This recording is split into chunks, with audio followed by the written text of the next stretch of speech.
नमस्कार दोस्तों, स्वागत है आपका हमारे YouTube चैनल पर। दोस्तों, हमारे देश के करोड़ों युवा सरकारी नौकरी की परीक्षा की तैयारी करते हैं।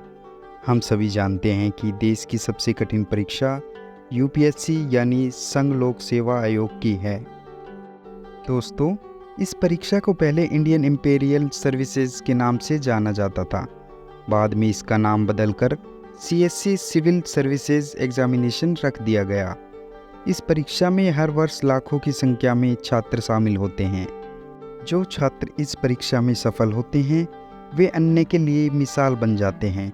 वैसे तो हमारे देश में हर साल यूपीएससी की परीक्षा पास करके सैकड़ों आईएएस बनते हैं, लेकिन क्या आपको पता है कि हमारे देश के पहले आईएएस कौन थे? तो चलिए जानते हैं हमारे देश के पहले आईएएस के बारे में, जिन्होंने पहले ही अटेम्प्ट में आईएएस की परीक्षा पास करके अंग्रेज़ों का घमंड तोड़ा था।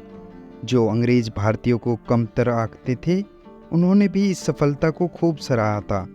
दोस्तों, संघ लोक सेवा आयोग की सिविल सर्विसेज की परीक्षा का इतिहास बहुत ही रोचक है। शुरुआत में यह परीक्षा भारत में होती भी नहीं थी।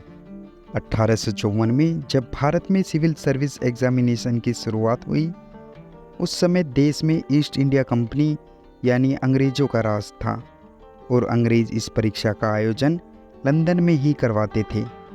भारतीयों के लिए लंदन जाकर इस परीक्षा में भाग लेना बहुत ही मुश्किल काम था, लेकिन फिर भी काफ़ी संख्या में भारतीय इस परीक्षा में शामिल होते थे।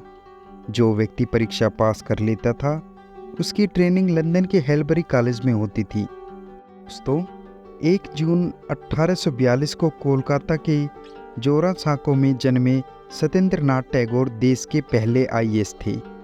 उनके पिता का नाम महर्षि देवेंद्र नाथ टैगोर और माता का नाम शारदा देवी था। वे नोबेल पुरस्कार विजेता रविंद्रनाथ टैगोर के बड़े भाई थे। वे प्रेसिडेंसी कॉलेज के स्टूडेंट रहे थे। वे इस परीक्षा में 1864 में शामिल हुए थे। दोस्तों, जब इस परीक्षा की शुरुआत की गई थी, तब इसमें भाग लेने के लिए न्यूनतम आयु 18 साल और अधिकतम आयु महज 23 साल ही थी। अंग्रेज नहीं चाहते थे कि कोई भी भारतीय इस परीक्षा में पास हो। उन्होंने भारतीयों को फेल करने के लिए कठिन सिलेबस बनाया था। अंग्रेजों ने परीक्षा यूरोपीय क्लासिक के लिए अधिक नंबर रखे, जो भारतीय छात्र के हिसाब से बिल्कुल ठीक नहीं थे।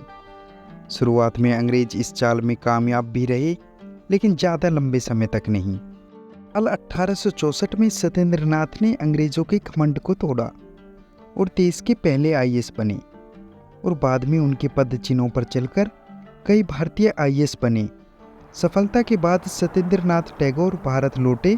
उन्हें बॉम्बे प्रेसिडेंसी में नियुक्त किया गया। एक आईएएस अधिकारी के रूप में उनका कार्यकाल 30 वर्षों तक चला।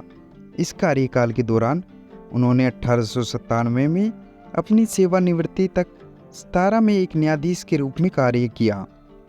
तो दोस्तों, ये थी कहानी देश के पहले आईएएस की।